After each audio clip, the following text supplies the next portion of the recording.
말씀 나누겠습니다. 오늘 하나님의 열심히 이끄십니다라는 제목으로 잠시 말씀 나누겠습니다. 흔히 예수를 믿으면 좋은 일만 생기고 하는 일마다 성공을 하고 또 뭐 언제나 건강해야 한다라고 생각을 합니다. 그래서 이런 말을 많이 쓰죠. 예수 믿으면 좋은 일이 많아요 라고.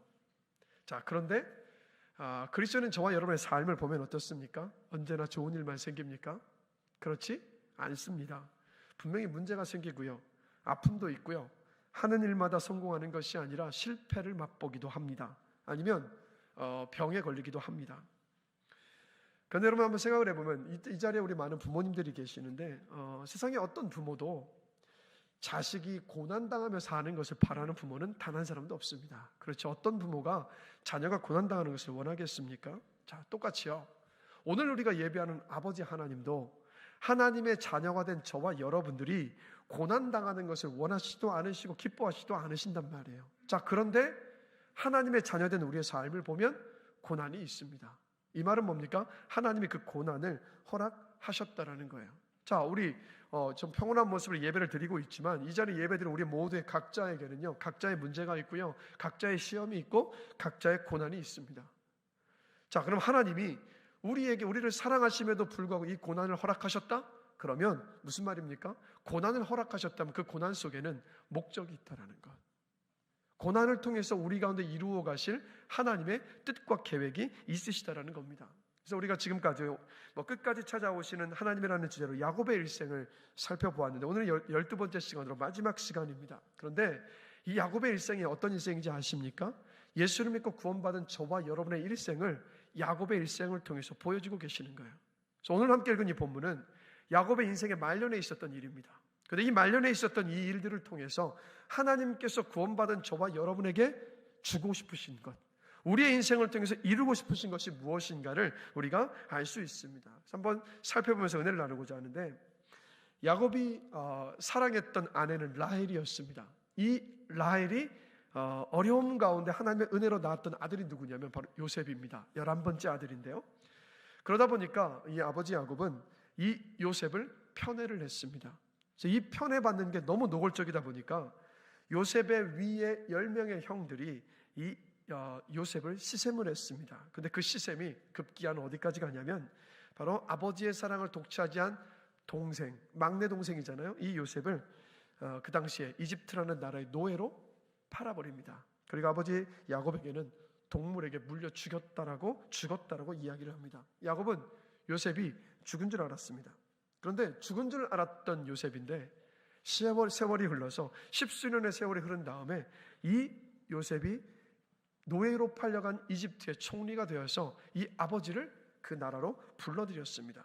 그래서 총리인 요셉이 아버지 야곱이 오니까 자기가 섬기고 있던 바로 왕에게 소개를 하는 장면이 오늘의 본문입니다. 자, 그런데 오늘 본문을 보시면 참 재미있는 일이 벌어집니다. 오늘 보면 7절 함께 보실까요? 자, 우리 함께 한 목소리 한번 읽어보겠습니다. 요셉이 자기 아버지 야곱을 인도하여, 자, 바로는 이집트의 왕입니다. 당시 이집트는 어떤 나라냐? 막강한 부와 힘을 가지고 있었던, 요즘으로 치면 미국과도 같은 초강대국입니다. 바로는 바로 그 나라의 절대 권력자입니다. 당시 온 천하를 호령하고 있었던 최고 국가의 최고 권력자가 바로 바로입니다. 자, 반대로 이 바로 앞에 서 있는 야곱은 어떤 사람입니까? 지금 흉년을 피해서 살 길을 찾아서 아들이 불러서 지금 이집트로 피신온 처지입니다. 요즘으로 비유하자면 극심한 기근 때문에 먹을 것과 살 것과 도움을 찾아서 다른 나라로 온 난민과도 같은 처지에 있는 사람이 야곱입니다. 자, 그런데 이런 야곱이 이집트 왕 바로를 만나자마자 어떻게 합니까? 지금 그 왕을 지금 축복하고 있습니다. 자, 이게 그냥 성경에 있었던 일이니까 당연하지가 아니라 한번 생각을 해보십시오. 누가 누구를 축복해야 됩니까? 난민 처지가 되어서 온 야곱을 바로 왕이 축복해야 되는 것 아니겠어요? 근데 이게 완전히 뒤바뀌어 버렸어요. 야곱이 바로를 축복하고 있습니다. 그러니까 이 바로가 너무도 기가 막혔던지 야곱에게, 이제 자신을 축복하는 야곱에게 오늘 보면 8절을 보면 이렇게 묻습니다. 네 나이가 얼마냐? 네 나이가 얼마냐? 그러니까 야곱의 겉모습을 보니까 고생한 흔적이 역력하니까 도대체 이 사람이 이렇게 고생한 사람인데 근데 뭐라고 나를 지금 축복하느냐, 이 마음을 가지고 질문을 던졌던 거예요. 그러자 야곱이 이렇게 대답을 합니다. 9절입니다. 우리 함께 한번 읽어보겠습니다. 내 나그네 길의 세월이 130년이니이다. 내 나이가 얼마 못 되니 험악한 세월을 보내었나이다. 여러분, 야곱이 어떤 사람입니까? 아버지와 형을 속이면서까지 인생의 성공을 이루려던 사람, 삶의 어떤 안전을 담보하고 싶었던 사람, 만들고 싶었던 사람이 야곱입니다. 고향으로 돌아올 때 빈털터리로는 절대 돌아갈 수 없었던 사람이 야곱이기도 합니다. 자, 그런데 지금 이 말씀을 보면 이런 야곱인데 이 야곱이 자신의 인생을 돌아보면서 회고하면서 담담하게 이집트 왕 바로에게 이야기를 하고 있는 모습을 봐요. 어떤 면에서는 이 말씀을 가만히 묵상하다 보니까 자기 인생을 부끄러워하는 것이 아니라 도리어 자기가 살아왔던 인생을 아주 당당하게 이야기하고 있는 모습을 봅니다. 그런데 그럼 야곱은 이럴 사람이 아니거든요. 근데 이 고백을 하고 난 다음에 야곱이 또 이렇게 행동을 합니다. 10절 다시 한번 보실까요? 우리 한 목소리 한번 읽어보겠습니다. 야곱이 다시 바로에게 축복하고 그 앞에서 나오는지라. 어떻게 합니까? 다시 바로 왕을 축복한 후에 그 자리에서 나왔다라는 거예요. 여러분, 형 에서를 20년 만에 만났을 때 야곱이 어떻게 행동했는지 기억하십니까? 지난주 우리 말씀을 나눴는데 머리를 7번을 바닥에 조아리면서 형님에게 이렇게 말했거든요. 저는 주의 종 야곱입니다 라고 7번을 말했었던 야곱입니다. 그런데 오늘 본문에 있는 야곱은요, 그때의 야곱과는 전혀 다른 야곱이에요. 어떻습니까? 당당하게 바로를 축복하고 있어요. 천하의 그 바로를 두려워하지 않고 있습니다. 야곱에게 바로는 다른 주변의 사람들은 그 절대 권력자 앞에서 벌벌 떨었을지 모르겠지만 야곱에게 바로는 벌벌 떨 사람도 아니었던 거예요. 자, 소심했던 야곱이 담대한 야곱으로 바뀌어버린 모습을 오늘 본문 속에서 봅니다. 그러면 이런 일들이 어떻게 일어났을까? 어떻게 이 담대함이 야곱에게서 나올 수 있었던 것일까요? 여러분, 야곱은요, 하나님을 전적으로 신뢰하는 믿음의 사람으로 지금 바뀌어 있는 거예요. 그래서 담대함은 어디에서 나오는지 아십니까? 우리가 오늘 예배하는 하나님을 신뢰하는 그 믿음 안에서 담대함이 나올 수 있어요. 인생을 향한 인생 속에서 담대함을 가지고 살아가길 원하세요? 다른 데서 찾지 마시고 여러분의 실력과 인맥과 재산에서 찾지 마시고 하나님을 신뢰하는 믿음 안에서 인생을 살아갈, 인생을 승리하며 살 담대함을 얻을 수 있습니다. 야곱의 담대함은 바로 거기에서 나온 거예요. 그러면 야곱의 인생의 이 마지막에 이 고백을 통해서 우리가 알 수 있는 건 뭔지 아십니까? 제가 말씀드린 서두에 야곱의 인생은 예수를 믿어 구원받은 저와 여러분의 인생을 보여주는 것이라고. 그러면 하나님께서 저와 여러분을 구원하시고 만들어 가실 모습, 우리에게 정말 주고 싶은 것이 뭐냐면 야곱처럼 하나님을 온전히 신뢰하는 믿음의 사람으로 세워가시는 것, 그게 하나님께서 저와 여러분을 통해서 이루어 가시는 일이에요. 그것을 위해서 우리를 구원하신 겁니다. 요한복음을 보면 10장 9절을 보면 예수님께서 이런 말씀을 하셨어요. 자, 우리 함께 한 목소리 한번 읽어보겠습니다. 내가 문이니 누구든지 나로 말미암아 들어가면. 자, 이 말씀은 뭡니까? 예수 그리스도께서 우리를 구원하게 하신다는 말씀이에요. 자, 그런데 우리 주님께서 우리를 구원하여 주셨다, 이 말은 뭐냐면 우리에게 새로운 생명을 주셨다는 말이잖아요. 그런데 예수님은 우리에게 생명을 주시고 난 다음에 그래, 내가 너희에게 이제 새 생명을 주었으니까 이제부터는 너희가 알아서 해라, 이렇게 버려두시는 분이 아니시라는 거예요. 자, 이 다음 절 보실까요? 요한복음 10장 10절을 보면 주님이 또 이어서 이렇게 말씀을 하세요. 함께 읽겠습니다. 내가 온 것은 양으로 생명을 얻게 하고 더 풍성히 얻게 하려는 것이라. 아멘. 뭐라고 말씀하십니까? 생명을 주셨는데 그 생명을 우리가 더 풍성히 얻고 누리게 하실 것이라는 말씀이에요. 자, 그럼 우리의 질문은 어디에 있냐면 우리에게 풍성히 누리게 하실 것이라는 이 생명이 도대체 뭐냐는 겁니다. 자, 요한복음 17장 3절 함께 보실까요? 함께 한 목소리를 읽겠습니다. 영생은 곧 유일하신 참 하나님과 그가 보내신 자 예수 그리스도를 아는 것이니이다. 아멘. 자, 주님이 우리에게 주신 영생이 뭐라고 말씀하고 있습니까? 하나님과 예수 그리스도를 아는 것이라고 지금 말씀하고 있어요. 그런데 이것이 단지 여러분들이 시험을 치르기 위해서 지식으로 알고 있는 그 알을 이야기하는 것이 아니에요. 여기서 말하고 있는 그리스도를 아는 것, 하나님을 아는 것은 무엇을 말하냐면 알고 있는 대로 바로 믿음으로 이 땅을 살아가는 그 삶을 말합니다. 그래서 여러분 기억하세요. 주님께서 저와 여러분에게 주시고 싶으셨던 그 영생은 뭐냐? 바로 하나님을 알아가는 것, 하나님을 아는 만큼 하나님을 신뢰하며 사는 그 삶, 그것을 저와 여러분에게 주시고 싶으셨던 거예요. 그거 주고 싶으셨던 거예요. 우리가 오늘 또 성탄 찬양을 불렀지만 이제 예수님께서 태어나신 크리스마스가 일주일 앞으로 다가왔습니다. 예수님은 이 땅에 왜 태어나셨냐면 십자가 위에서 저와 여러분을 위해서 죽기 위해 태어나셨습니다. 근데 예수님께서 지신 그 십자가요, 예수님께서 지시기에 쉬운 십자가였을까요, 여러분? 아닙니다. 주님이 지셨던 그 십자가는 쉬운 십자가가 아니었어요. 모든 인류의 죄를 다 짊어지시는 십자가였고요, 그 모든 죄에 대해서 하나님의 그 진노의 심판을 오롯이 홀로 다 받으셔야만 했었던 고통과 고난의 십자가였습니다. 하나님께 버림당하셨던 그런 고통의 십자가였어요. 십자가는요, 수치였습니다. 저주였습니다. 하나님께 버림받으시는 것이었습니다. 우리는 감히 상상할 수도 없는 고통이 바로 십자가였어요. 그렇기 때문에 우리 주님은요, 그 십자가를 지시기 전에 사력을 다하여서 기도하셨단 말이에요. 주님은 여러분 이 땅에 오실 때 하나님의 아들이시지만 저와 여러분과 똑같이 온전한, 우리와 똑같은 완전한 인간으로 오셨어요. 왜 그렇습니까? 우리의 모든 죄를 다 짊어지시기 위해서 저와 여러분들이 인생을 살면서 겪는 모든 질고와 아픔들을 다 헤아리시기 위해서 우리와 똑같은 모습으로 오셨단 말이에요. 그렇기 때문에 주님께서 십자가를 지시는 일은 여러분 너무 힘든 일이었습니다. 그래서 겟세마네 동산에서 이렇게 사력을 다하여서 기도하셨던 거예요. 마태복음 26장 39절입니다. 함께 한 목소리를 읽겠습니다.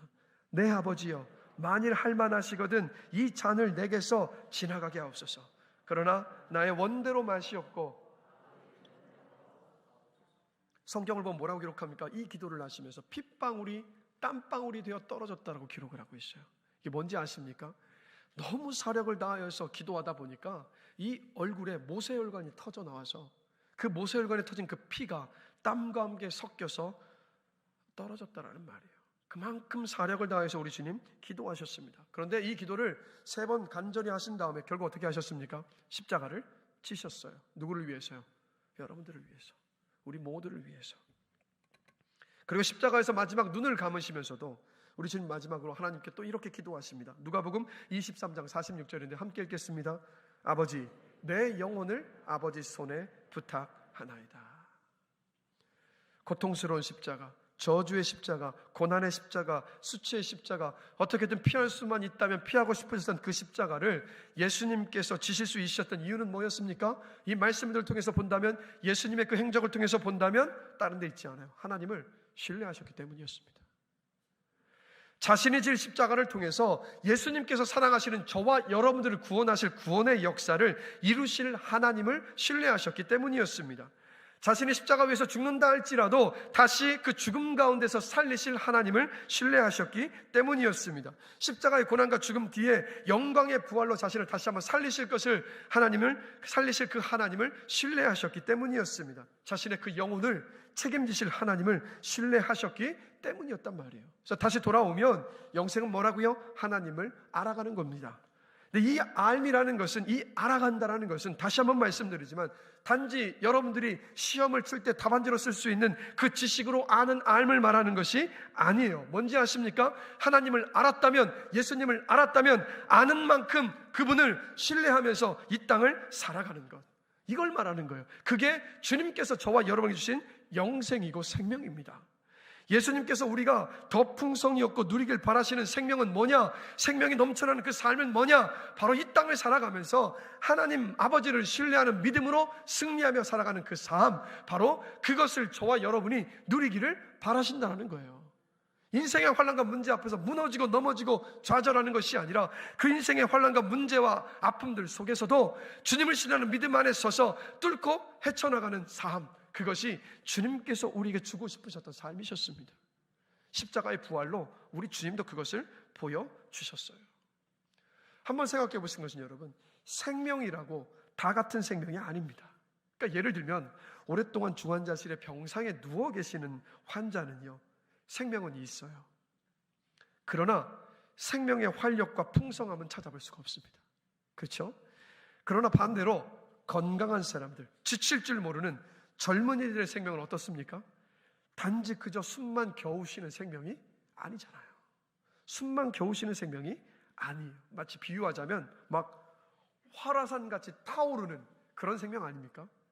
이 자리에서 저희 둘째 승기가 예배를 드리고 있는데 요즘 저희 둘째 승기가 농구에 빠져 있습니다. 근데 이 농구를 얼마나 좋아하는지 또 그 막 에너지가 얼마나 넘치는지 6시간, 7시간을 농구하고 들어와요. 자, 이게 젊은이들이 가지고 있는 생명 아닙니까? 생명력 아닙니까? 겨우 숨만 붙어 있는 생명이 아니라 막 화라산같이 타올라서 막 기뻐하고 즐거워하고 새로운 것들을 시도하고 만들어낼 수 있는 생명력, 이거 아니겠습니까? 즉 예수님께서 저와 여러분에게 주신 생명, 우리에게 풍성히 누리겠다 약속하신 생명도 바로요 이 생명이라고요.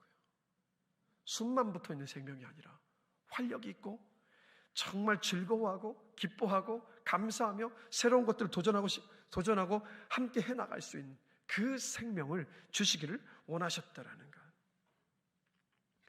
그래서 여러분 돌아보십시오. 여러분 안에 하나님을 신뢰하는 그 영적인 생명이 정말 충만했을 때 어떠셨습니까? 내가 원하는 것을 얻지 못해도, 내가 바라는 것이 이루어지질 않아도, 고난과 환난이 내 인생 가운데 있다 할지라도, 아니 그 한 복판을 지나가고 있다 할지라도 우리 안에 평안함과 만족과 기쁨과 감사가 사라졌습니까? 사라지지 않았었잖아요. 오히려 그것이 더 충만해져서 그 시간들을 지나올 수 있지 않았습니까? 이게 주님이 우리에게 주고 싶으셨던 그 생명력이라고요. 자, 그럼 질문 드릴게요.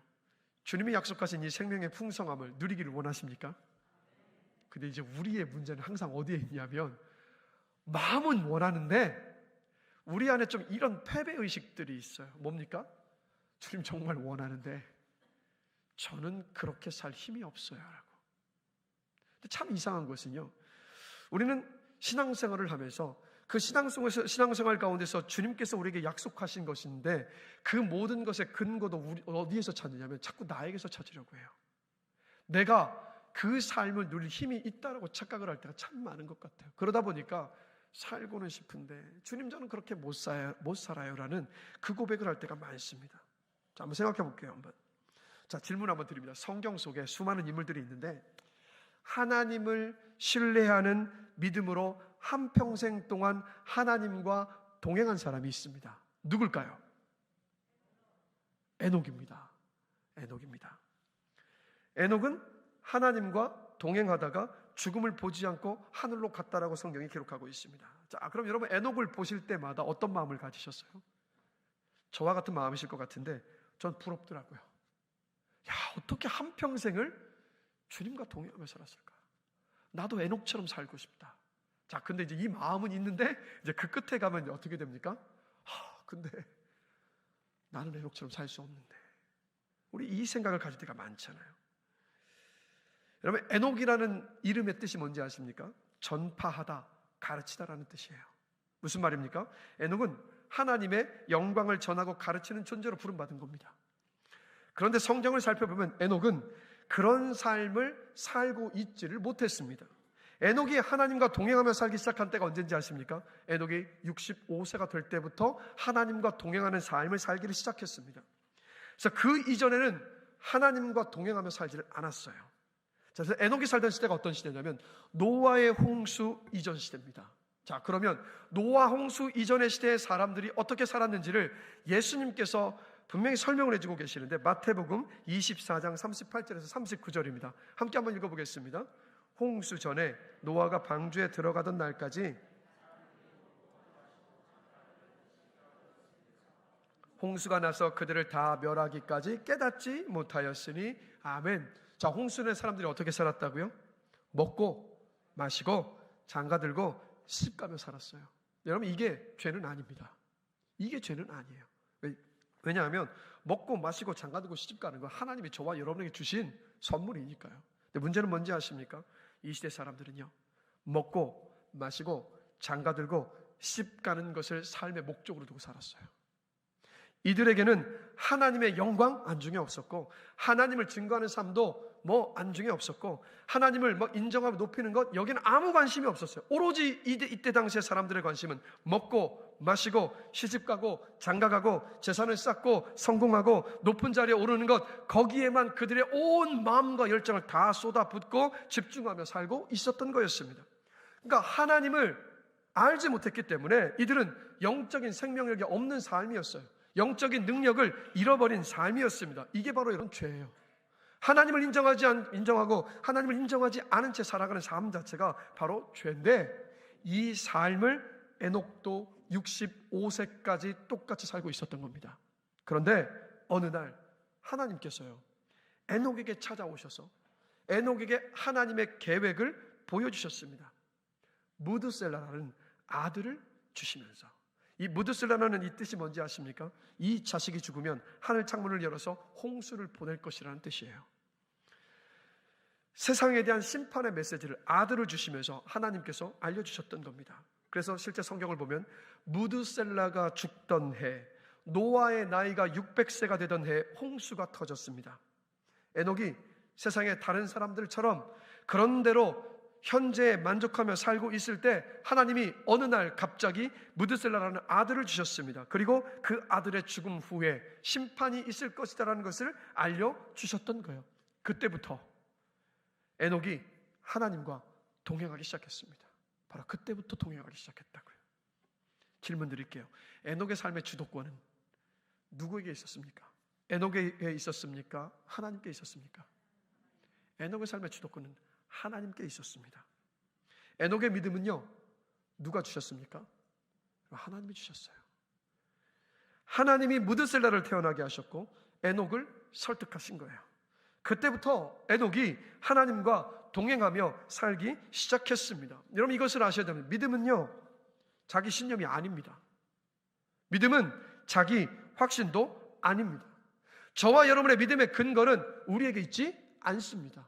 우리의 믿음의 근거는 누구에게 있습니까? 하나님께 있습니다, 여러분. 믿음은 뭐냐면 하나님이 저와 여러분을 찾아오셔서 나와 관계를 맺는 그 자리부터 우리의 믿음은 시작된 거예요. 우리가 믿어서 믿음 믿기 시작한 것이 아니라 하나님이 우리를 찾아오셔서 그분을 보여주셨기 때문에, 그분을 경험케 하셨기 때문에 우리는 믿음을 가지고 살아가기 시작한 거였습니다. 여러분, 죽는 사람에게요, 너 눈 뜨면 살려줄게, 이 말을 하면 이거 맞는 말입니까, 여러분? 아니, 죽는 사람에게 너 눈 뜨면 살려줄게, 이 말은요, 말도 안 되는 말이에요. 왜 그렇습니까? 일단 살려놔야 눈 뜰 수 있잖아요. 그렇죠? 똑같이 믿으면 구원받는다라는 말을 우리가 참 많이 씁니다. 자, 믿으면 구원받는 거 맞습니까? 틀립니까? 맞아요. 자, 근데 이 말을 가만히 생각해 보면 이 말도 논리적으로 맞는 말은 아니에요. 왜 그런지 아십니까? 자, 한번 돌아보십시오. 우리가 하나님 어떻게 믿게 되었습니까? 우리는 하나님의 은혜로 영적인 감각이 살아난 사람들입니다.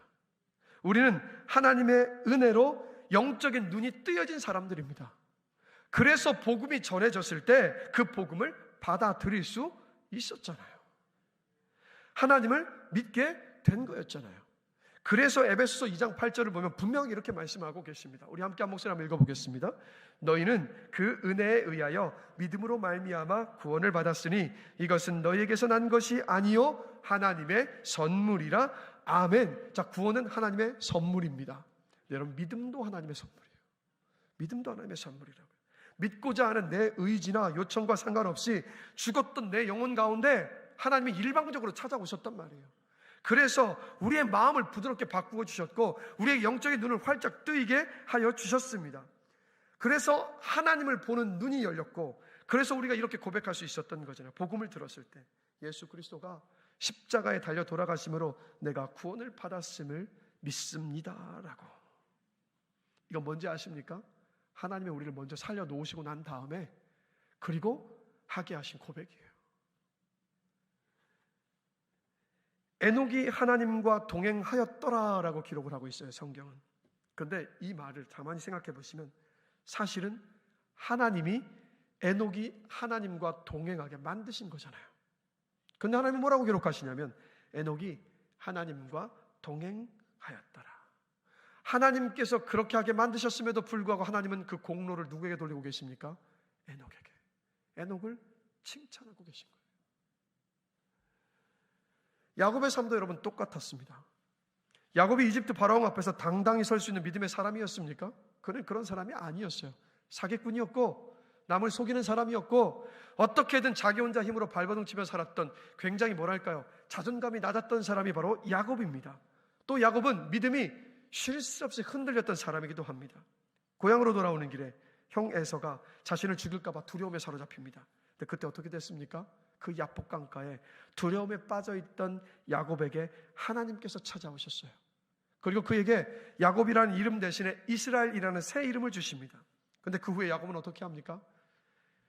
형 에서를 만나고 난 이후에 베델로 가서 하나님께 예배했던 그 약속을 까마득히 잊어버린 채 세겜 땅에 머뭅니다. 그리고 그 세겜 땅에서 딸 디나가 성폭행을 당하는 불행을 맛봅니다.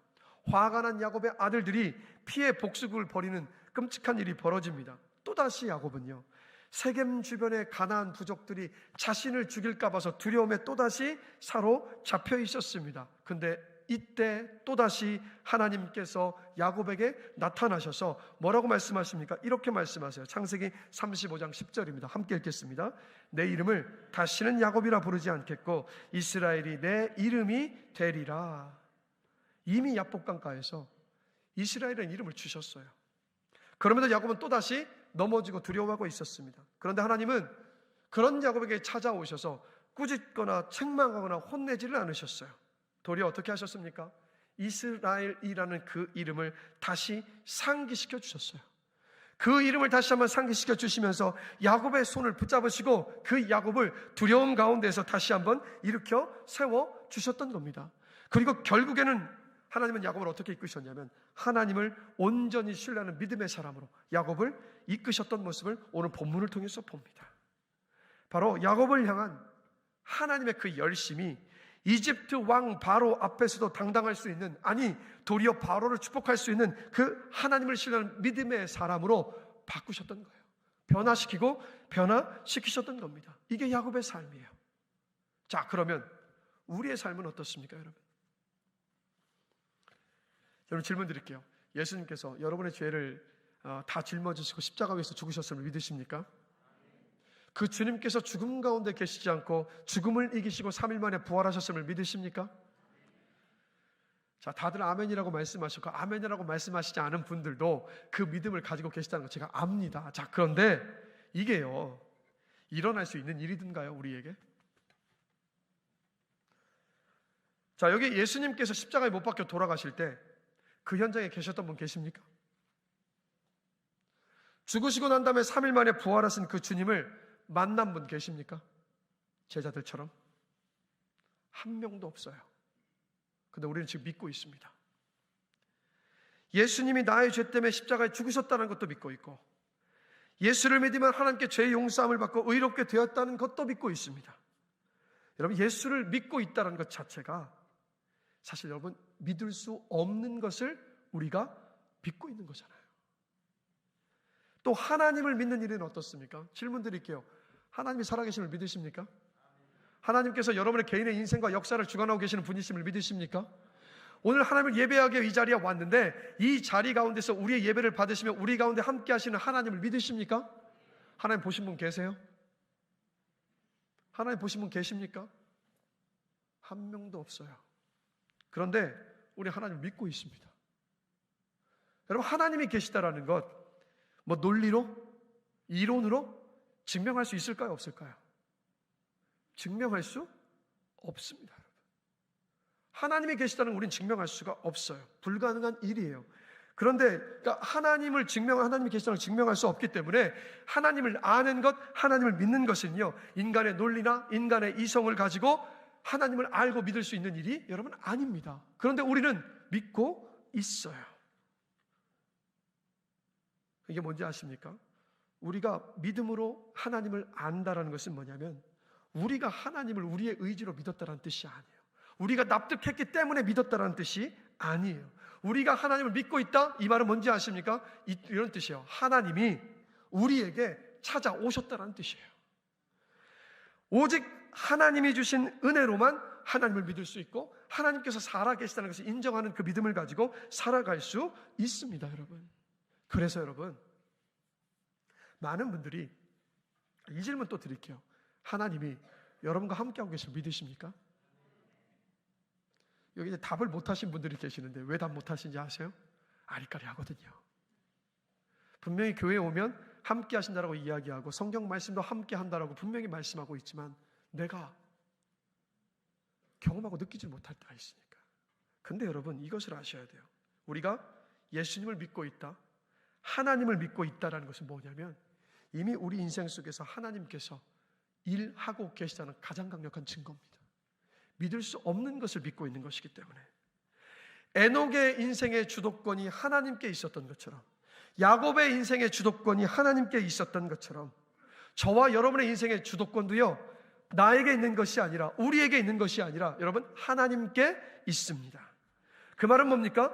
야곱을 마침내 하나님을 신뢰하는 믿음의 사람으로 바꾸어 가셨던 것처럼 하나님은 똑같이 저와 여러분의 인생을 통해서도 하나님만을 온전히 신뢰하는 야곱과 같은 믿음의 사람으로 반드시 바꾸어 가고 계십니다.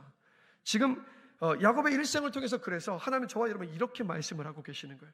너를 향한 내 열심이 지금도 너를 이끌어가고 있다.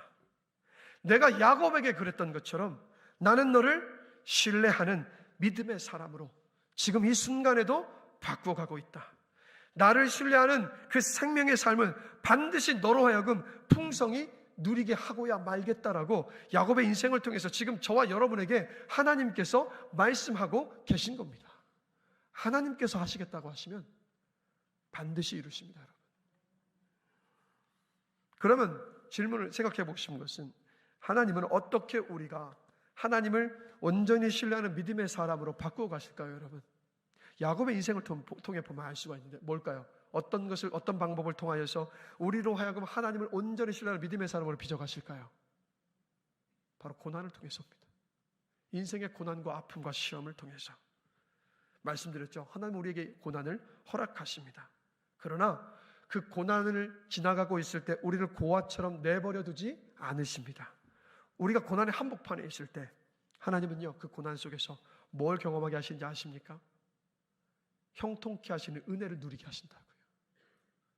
여러분, 형통함이 뭔가요? 형통함이 뭐죠? 우리 찬송가처럼 만사 형통하리라, 이 찬양의 가사처럼 모든 일들이 잘 풀리는 게 여러분 형통입니까? 아니에요, 여러분. 제가 이거 올해 초에 이 말씀 나누었습니다. 2월 달에. 성경에서 말하고 있는 형통은 모든 일이 잘 되는 것, 하는 일마다 성공하는 것, 실패하지 않는 삶, 모든 일이 잘 풀리는 삶이 형통한 삶이 여러분 아닙니다. 성경 속에서 형통은 원어로 보면 찰라흐라는 단어인데, 이 찰라흐의 뜻이 뭐냐면 모든 막힌 것을 뚫고 나가는 것, 인생의 내 앞에 가로막힌 강을 건너가는 것, 내 인생의 앞에 인생의 높디 높은 그 산을 뛰어 넘어가는 것, 앞으로 나아가는 것, 장애물을 극복하는 것, 장애물을 돌파하는 것, 이게 바로 형통의 뜻입니다. 우리 인생 가운데 내 인생을 가로막는 강이 없는 것이 형통이 아니에요.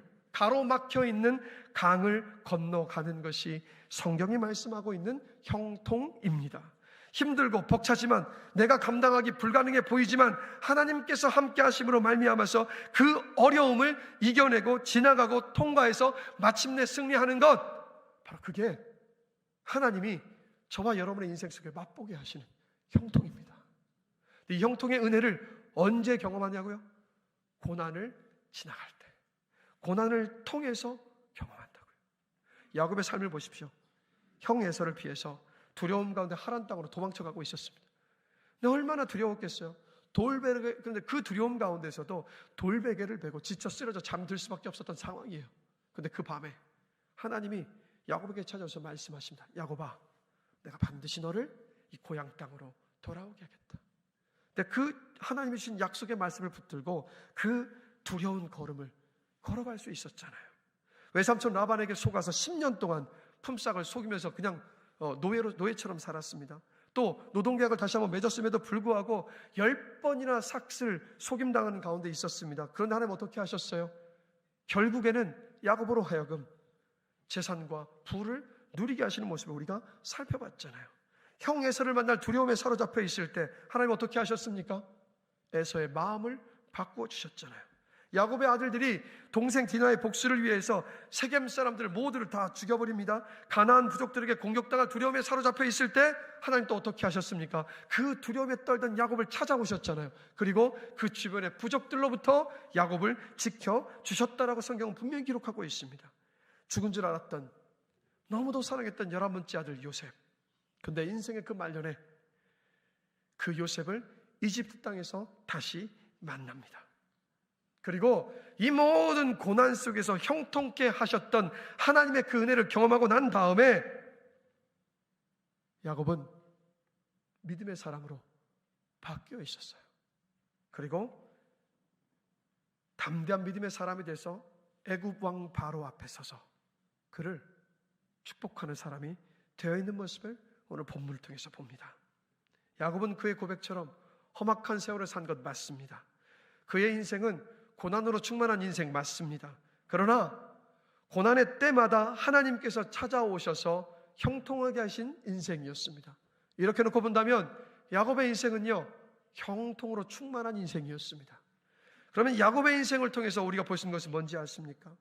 다시 한번 설명드리면 형통은 막힘이 없고 장애물이 없고 하는 일마다 잘 되고 계속 인생의 파란 신호등만 켜지는 것, 금수저 인생으로 이 땅을 살아가는 것, 절대 그것이 형통한 인생이 아닙니다. 고난과 고통과 시험이 없는 것이 형통한 인생이 아닙니다. 바로 그 문제들을, 그 상황들을 극복하고 나아가는 것, 장애물이 있어도 뚫고 돌파하고 가고 있다면 그 인생이 하나님께서 약속하신 형통한 인생입니다. 광야를 지나가고 계십니까? 인생의 수단 고난 속에 머물러 계십니까? 그 광야 속에 있음에도 불구하고, 그 고난을 지나가고 있음에도 불구하고 여전히 마음 안에 기쁨도 있고 감사함으로 또 잘 버티고 있다면 그럼 여러분의 인생은 형통한 인생입니다. 하나님은 야곱의 삶을 형통하게 하셨습니다. 이 말은 뭔지 아세요? 저와 여러분들도 결국에는 야곱처럼 형통케 하게 하실 것이라는 말씀입니다. 야곱의 인생을 기록해 놓으신 이유는 뭐냐면, 봐라, 야곱의 인생을 봐라. 정말 험악한 세월을 살았던 야곱이지만 내가 그의 인생을 형통하게 한 것 너도 보고 있지 않느냐? 똑같이 너의 인생 속에서도 나는 그렇게 할 것이다라고 말씀하고 계신 거예요. 야곱이 믿음의 사람으로 온전하게 바꾸었던 것처럼 나도 나를 온전히 신뢰하는 믿음의 사람으로 반드시 바꾸고야 말겠다라고 저와 여러분에게 약속하고 계신 거예요. 하나님 그 일을 여러분의 인생 가운데 이루어 가십니다. 문득 제가 이 말씀을 준비하다가 1부 예배를 마치고 1부 설교를 전하고 잠시 목양실에서 또 2부 설교를 또 준비하며 점검하다가 문득 미국 유학 시절이 또 생각이 나더라고요. 미국에 가자마자 하나님을 신뢰하는 믿음으로 살게 만들었었던 한 가지 사건이 있습니다. 이게 마치 기폭제가 되었던 한 가지 사건이 어떤 사건이냐면, 미국에 가서 우리 스라 첫째를 스라 첫째를 갖게 되었습니다. 그래서 이제 병원을 다녀야 되는데 이 미국 병원비가 아시는 것처럼 굉장히 사악합니다. 그냥 의사를 그냥 보는 것만으로도 20만 원. 그래서 치료 한번 받았다 하면 기본 그냥 30만 원입니다. 그런데 가난한 유학생이니까 그렇게 병원에 갈 수가 없잖아요. 그래서 그럼에도 불구하고 어쨌든 진찰을 받아야 하니까, 그래서 제가 있었던 학교 가까이 있는 그 병원에 의사를 찾아갔습니다. 그리고 찾아가서 편지를 써서, 영어가 잘 안 될 때였으니까 제 사정을 편지에 다 기록한 다음에 그 의사 선생님께 전했습니다. 뭐 이런 거였어요. 유학을 와서 아내가 임신을 했는데 돈이 없어서 진찰을 받을 수 없는 상황 가운데 있습니다. 그러니까 나를 좀 불쌍히 여기서 긍휼히 여겨줘서 이 진찰을 받을 수 있도록 선생님 또 선처를 부탁드립니다라는 이 편지를 쓴 거예요. 그랬더니 흑인 의사 선생님이었는데 이름도 아직 기억합니다. 닥터 커밍스라는 분인데 이분이 진료를 받게 해주셨던 거예요. 근데 이 진료를 받으면서 이제 아이를 이제 복중에 있었던 이제 스라를 이제 점검하고 또 이렇게 진찰을 받았죠. 그리고 이제 10달이 지나서 아이를 낳게 되었습니다. 그래서 병원에서 아이를 낳았는데 나중에 아이를 낳은 기쁨도 잠시 뒤고요. 병원비가 날라왔는데 제가 그 병원비 영수증을 보고 아주 그냥 식겁을 했습니다. 자, 이제 아이를 그냥 낳은 거잖아요. 병원비가 얼마가 나온지 아십니까? 3,000불이요. 300만 원이 넘게 나왔더라고요. 근데 이 3,000불이라는 돈을 유학생인 제가 가지고 있을 리가 만무하잖아요. 그러니까 이걸 딱 받아들이는 그 순간 앞이 캄캄해지더라고요. 그래서 그러다가 주변 지인분이 저에게 이렇게 말씀을 하시는 거예요. 한번 병원에 가서 그 원무과에 찾아가서 한번 사정을 한번 말해보라고. 그래서 또 찾아갔습니다. 또 기도하면서 찾아간 거예요. 그래서 막 사정을 얘기했더니 이 원무과 직원이 하는 말이 뭐라고 이야기하냐면, 자, 3,000불이잖아요. 3,000불인데 아니요, 3,000불이 아닙니다. 10,000불이었습니다. 1,000만 원이요. 네, 죄송합니다. 제가 착각해 1,000만 원이었습니다. 1,000만 원. 그러니까 자연분만하면 1,000만 원이고요. 그다음에 제왕절개하면 3,000만 원입니다. 네, 그러니까 이 1,000만 원이라는 돈이니까 감당할 수 없는 돈이잖아요. 그래서 이제 가서 사정을 막 얘기했더니 이 원무과 직원이 저한테 뭐라고 말하냐면, 오케이, 알겠습니다. 그러면 이 1,000만 원을 앞으로 다달이 갚아 나갈 수 있도록 해주겠습니다. 얼마를 매달 갚을 수 있습니까? 라고 물어보는 거예요. 근데 제가 가난한 유학생 신분이잖아요. 제가 뭐라고 얘기하는지 아십니까? 한 달에 20불씩 갚을 수 있습니다. 2만 원이요. 1,000만 원을 매일 한 달에 2만 원씩 갚으면 도대체 몇 년을 갚아야 되는 겁니까, 여러분? 근데 그 얘기를 했더니 원무과 직원이 오케이를 해준 거예요. 그래서 그 다음 달부터 2만 원씩 그 고지서가 날아올 때마다 2만 원씩 갚아가기 시작했는데, 그런데 안타까운 건 뭔지 아십니까? 그 2만 원도 내기가 너무 부담스러울 때가 많았어요. 그러다 보니까 어떤 때는 그 2만 원도 내지 못하는 달이 있었습니다. 그러면 그 다음 달에는 어떤 고지서가 날아오냐면 빨간색 딱지가 붙은 고지서가 날아와요. 아주 무서운 경고 문구가 쓰여져 있습니다. 돈을 내지 않으면 압류에 들어갈 수 있습니다. 근데 그래서 이런 일을 반복하면서 시간을 지났는데, 어느 순간 한 1년이 지났나? 한 10달인가 11달이 지났을 시점이었습니다. 이제 그 달도 이 고지서가 날라와야 하는데 고지서가 안 날아오는 거예요. 이상하다. 왜 안 날아오지? 그래서 한번 기다려봤죠. 다음 달도 고지서가 날아오지를 않는 거예요. 나중에 알아보니까 뭔지 아십니까? 연말이 되었는데 미국 병원비가 너무 사악하다는 것을 미국 사람들 다 알고 있으니까 이것을 안 독지가들이나 아니면 재산이 많은 사람들이 그렇게 기부를 많이 합니다. 근데 그 기부했었던 기부금 안에서 바로 그 10,000불이요. 그게 다 그 10,000불을 탕감받았던 거예요. 그것을 제가 병원을 돼서 알고 난 다음에 이 일을 통해서 제 마음 안에 확신이 들었습니다. 그래, 미국에서의 삶 속에 고난은 또 올 수 있다. 그러나 하나님은 이 고난 속에서 나를 형통하게 하실 것이다. 그게 미국 생활을 시작하면서 하나님께서 저에게 경험하게 하셨던 일이었습니다. 여러분, 이사야서 43장 21절 말씀 함께 보실까요? 함께 한번 읽겠습니다. 이 백성은 나를 위하여 지었나니 나를 찬송하게 하려 함이니라. 아멘. 이 말씀 잠시 한번 띄워주세요.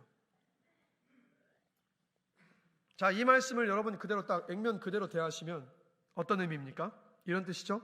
백성들아, 나는 너희를 나를 예배하라고 지었으니까 나를 예배해라 라는 뜻입니다. 자, 그런데 이 말씀을 조금만 더 깊이 생각해 보시면 어떤 뜻인지 아십니까? 하나님은요, 그냥 무작정 저와 여러분에게 예배해, 나는 널 예배하는 존재로 만들었으니까 너는 나를 예배해야 해 라고 하시지 않으세요. 절대 하나님 그렇게 일하시지 않습니다. 이 말의 뜻은 뭔지 아십니까? 이런 뜻입니다. 이 백성은 내 것이다. 아무도 내 백성 건드리지 못한다. 나는 내 백성의 입에서 반드시 나를 찬송하게 하는 소리가 나오게 만들 것이다 라는 뜻이에요. 여러분, 무슨 말입니까? 우리를 예배자로 부르신 건 맞아요. 우리를 예배자로 만드신 것도 맞아요. 그런데 우리로 하여금 반드시 예배하게 하실 이유를 주시고 난 다음에 우리의 찬양의 고백을 받으시는 하나님이시라는 말씀입니다. 우리 하나님, 여러분, 그런 분이십니다. 그래서 우리 찬송가 가운데 하나님은 실수하지 않으신다네라는 찬양이 있습니다. 아시는 분들 계실 텐데 좀 오래된 찬양이기도 하죠. 가사가 이렇습니다. 같이 한번 읽어볼까요? 내가 걷는 이 길이 혹 굽어도는 수가 있어도 내 심장이 울렁이고 가슴 아파도 내 마음속으로 여전히 기뻐하는 까닭은 하나님은 실수하지 않으심일세. 내가 세운 계획이 혹 빗나갈지 모르며 나의 희망 덧없이 쓰러질 수 있지만 나 여전히 인도하시는 주님을 신뢰하는 까닭은 하나님은 실수하지 않으심일세. 이게 바로 우리가 예배하는 하나님이십니다. 우리의 인생을 이끌어 가시는 하나님이십니다. 여러분 기억하세요. 자, 이거 자주 말씀드리는데 하나님은요, 여러분 인생의 어떤 상황과 문제보다도 크신 하나님이십니다. 여러분의 인생에 겪는 모든 문제는 하나님의 전능하신 손 아래에 있습니다. 하나님은 여러분의 인생 속에서 만나는 그 굽은 길도 곧은 길이 되게 하시는 하나님이십니다. 하나님은 절대 실수하지 않으십니다. 하나님은 우리의 실패와 실수, 죄와 그리고 악을 통해서도 반드시 우리 인생의 선을 이루시는 하나님이십니다. 그렇기 때문에 여러분의 인생에, 내 인생에 내 환경이 굽어도는 것처럼 보이고 내 인생에 풍랑이 일고 내가 세웠던 계획이 빗나간다 할지라도 기억하세요. 하나님은요, 여러분을 반드시 형통하게 하십니다. 반드시 인생의 그 고난을 이겨내고 지나가게 하십니다. 그리고 결국에는 여러분의 입에서 찬송이 나오게 하시는 하나님이십니다. 하나님, 그리고 결국에는 야곱처럼 우리를 하나님을 신뢰하는 믿음의 사람으로 반드시 꼭 빚어 가시는 하나님이십니다. 야곱처럼 험악한 세월을 지내고 계시는 분들이 계십니까? 인생의 고난과 문제와 현실들 앞에서 걱정하고 두려움에 빠져 계십니까?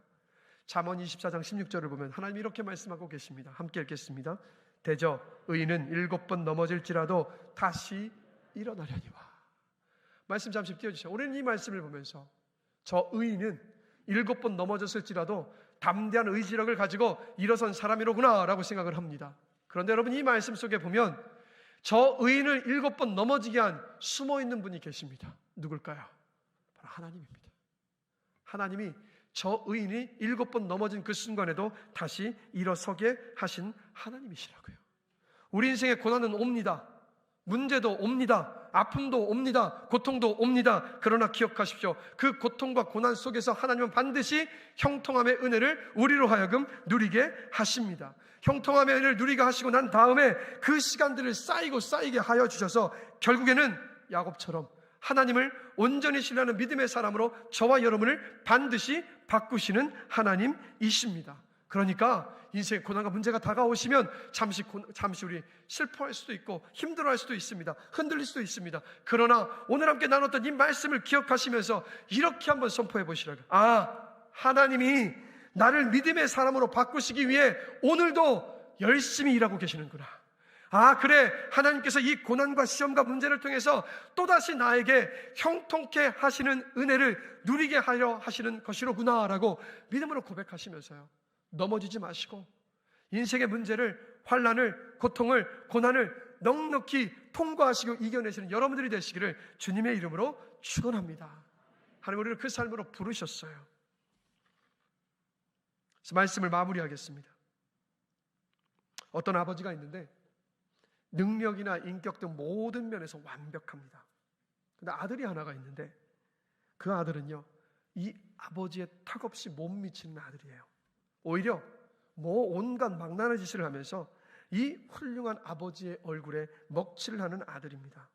그러면 이 아버지가 이 아들을 누군가에게 소개할 때 나는 누구의 아들입니다 라고 선뜻 자신을 소개할 수 있겠습니까?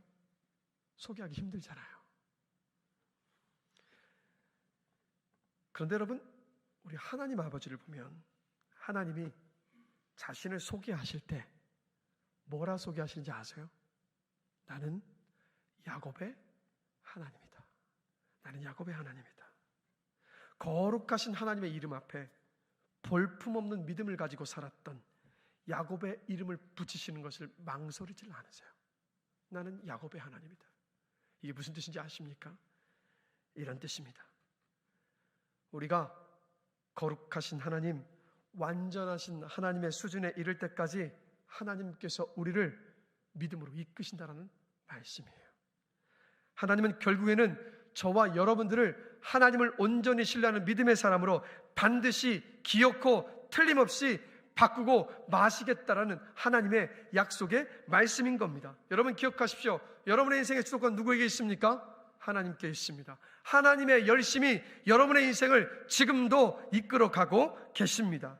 우리가 진창 속에 10번을 뒹굴어도 우리의 인생을 주도하시는 하나님은요, 반드시 여러분들을요 한 번 더 일으켜 세우실 것입니다. 하나님은 우리를 기다려주시기도 하시고 저어주시기도 하시고 때로는 우리를 설득하시면서까지 끝내는요, 하나님을 온전히 신뢰하는 믿음의 사람으로 반드시 바꾸십니다. 반드시 이 영적인 생명을 풍성하게 누리는 사람으로 저와 여러분을 이끌어 가시는 하나님이십니다. 기억하세요. 하나님의 열심히 여러분을 이끌어가고 계십니다. 이 믿음을 가지고 승리하며 살아가시는 여러분들이 되시길 주님의 이름으로 간절히 축원합니다. 우리 옆 사람 앞에서 이렇게 한번 고백해 봅시다. 하나님의 열심히 당신을 이끌고 계십니다. 하나님의 열심히 당신의 인생을 책임지십니다. 낙심하지 마십시오.